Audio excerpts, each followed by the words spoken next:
Hello everyone, I am Khanam. Street vendors are an integral part of urban economies around the world, offering easy access to a wide range of goods and services in public spaces. Even though street vendors are considered informal, they are vital contributors to urban economies. In this 21st century, many people are street vendors. The IEMS Informal Economy Monitoring Study revealed ways in which street vendors are strengthening their communities. Street vending plays a major role in employment creation, production, and income generation. The street vendors are facing problems in their workplace by public, police personnel, local rowdies, and politicians. The Ministry of Housing and Poverty Alleviation passes Street Vendor Bill 2013 in order to improve their standard of living. Street trade also adds vibrancy to urban life and also considered as cornerstone of historical and cultural heritage. The study investigated their problems and prospects within Greater Noida region. Hello everyone, my name is Khushi. There are an estimated 50 to 60 lakh street vendors with the largest concentration in the cities of Delhi, Mumbai and Kolkata. Most of them are migrants who typically work for 10 to 12 hours every day on an average. Anyone who does not have a permanent shop is considered as a street vendor. According to government estimates, street vending accounts for 14% of the total urban informal employment in the country. The National Association of Street Vendors of India, which pushed to get the landmark of Street Vendors Act of 2014 through Parliament, is aiming to provide hygiene and social distancing training to cook food vendors in the wake of the pandemic. Thank you. Good morning everyone. My name is Amandeep. I am from Sharda University. Today our group is going to present a video about an issue that keep on neglecting by our society. Issue related to street vendors. But first of all, what are street vendors? For most of the people, street vendors are those individuals who sell food, snacks or other goods on the corner of the road in a store or a van. Most of the people don't care or knew about their difficulties they have to face in their daily lives. Street vendors have to work on a very harsh environment and bad weather conditions. They have to tolerate corruption, racism and discrimination. All they want to meet their family needs in the end of the month. Like these difficulties are not enough in the eyes of the God. During the time of the pandemic, their lives goes upside down. My name is Saban Ahmed Khan. I am the student of Sharda University. Today we take an interview of a street vendor. Let's go and talk with a street vendor. भैया आपका नाम क्या है? जी हमारा नाम अरुण लाल है।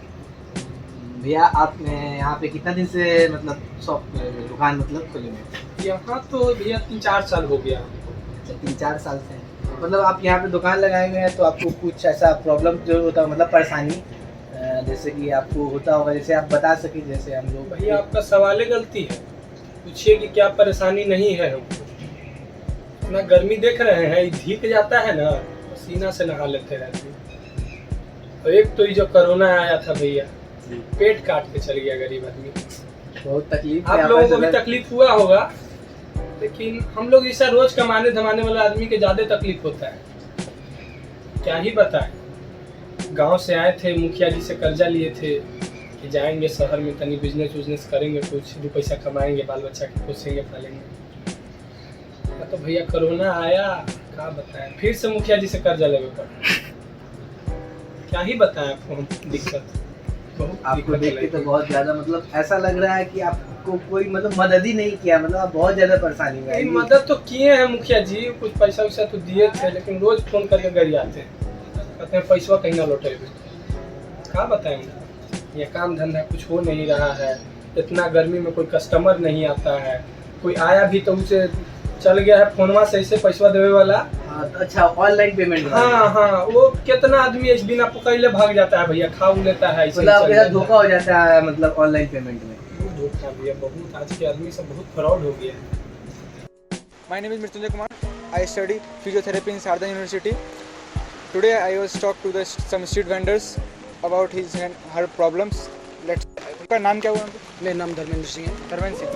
तो uncle हम आपसे ये जानना चाहते हैं कि आपको यहाँ जैसे मौसम में आपको क्या परेशानी होता है? जैसे कि आज बारिश का मौसम है तो आपको बारिश में क्या क्या परेशानी फेस करना पड़ता है? मौसम में ये परेशानी होती है हमें कि हमने तिरपाल टांग रखी है, छोटा सा एक ढाबा खोल रखा है, और बारिश आ जाए, आंधी आ जाए तो ये तिरपाल उड़ जाती है और हमें होटल बंद करके अपना माल जितना बना के लाएँ सारा ख़राब हो जाता है, उसे घर फेंकना पड़ता है कुत्तों के आगे, गाय भैंसों के आगे।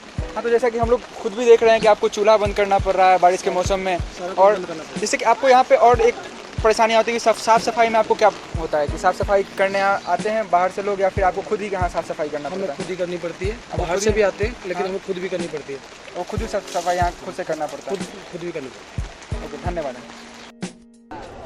Hello, my name is Dishant Kumar. I am from Sharda University. I am here to taking interview from some street vendor. Let's go. मेरा नाम दिशांत कुमार है, आपका नाम क्या है? जी श्यामलाल है। अच्छा, तो आप मुझे एक बात बताइए, अभी जैसे कुछ समय पहले कोविड का दौर चला था, तो आपको वहाँ कोविड में क्या क्या परेशानियों का सामना करना पड़ा? अरे भैया जी बहुत ज़्यादा परेशानी हो गई थी। यहाँ पुलिस वाले रेडी लगाने नहीं देते और रेडी लगाओ तो डंडा अलग से मारते, फाइन के नाम पे ऐसे हज़ारों लूट लेते कि क्या बोले बताइए।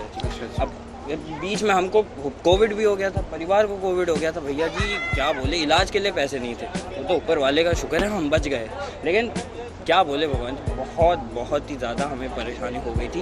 इतनी परेशानी कि घर नहीं चल पा रहा था, राशन नहीं ला पा रहे थे। ये देख रहे हैं आप, चिप्स वगैरह के पैकेट नहीं बिक पा रहे थे हमसे। आप ही बताइए कोई कैसे अपना घर चला सकते हैं इन सब में? सरकार की तरफ से कोई मदद मिला आपको? सरकार की तरफ से क्या, वो आते हैं खाना देकर जाते हैं, कितनी वो भी सरकार क्या ही करेगी उसमें। अब परेशान हो गए भैया जी हम तो। Hello everyone, my name is Kaval Chauhan. I am studying Sharda University BPG second sem. Today I am taking an interview from some street vendor. नाम क्या है? मेरा नाम है जी राजू। राजू, आप यहाँ कब से काम कर रहे हैं? 2.5 साल से। 2.5 साल से। आपको क्या क्या परेशानी फेस करनी पड़ती है यहाँ पे आप दुकान लगाते हैं? परेशानी तो जी बहुत करनी पड़ती है। अभी कोरोना काल में ले लो जी, कोरोना काल में जी कितनी बुरा हाल हो गया था हमारा। बीवी बच्चे कितनी भूख में हम मर रहे थे, ना रोटी थी, कदे कर्फ्यू आ गया, कदे पुलिस वाले आ गए, कदे कुछ बिका नहीं, फिर ऊपर से मालिक ने ऐसी तैसी कर रखी थी भाई रोए ने। मैं कति आखिर हो रहा था जी, अब मालिक ऊपर से डंडा दे रहा कि बिका नहीं, इतना मिलेगा। तो आप सरकार से क्या चाहते हैं? हम सरकार से चाहते हैं जी, एक तो जो हमारा जो टैक्स वगैरह है वो कम होए, ऊपर से जो हमने घर ले रखे हैं वहाँ पे थोड़ा कम होए, वहाँ पे बहुत ज़्यादा किराया हो रहा है। ऊपर से जो दाम होते हैं, जो हम गेहूँ वगैरह की खेती करते हैं वहाँ पे बहुत ज़्यादा दाम हो जाता है, जिससे हम ना बेच पाते। कई बार खेती में जो हम फर्टिलाइज़र, उसकी बहुत महंगाई है जी, जिसकी वजह से कीड़े लग जाते हैं, हम खरीद नहीं पाते। एक हफ्ते का होता क्या है जी, 800-900 हो जाएगा, 1000 हो जाएगा, उससे क्या फर्टिलाइज़र आ जाएगा और उससे क्या हमारे और क्या फिर हमारे घर वाले खावेंगे। My name is Ishita and I am from Sharda University. Street vendors have a poor background. Street vendors have no education, have no permanent place, have a family to feed to. Do all think before all this. You can believe. Hi, good morning everyone. I am Ansu Singh. I am from Sharda University. I am talking of the conclusion of the street vendor. Street vendor providing of the employment and income to the rural poor people in the urban sector, and it provide important source of earning and to achieve the sustainable development of the city. And thank you.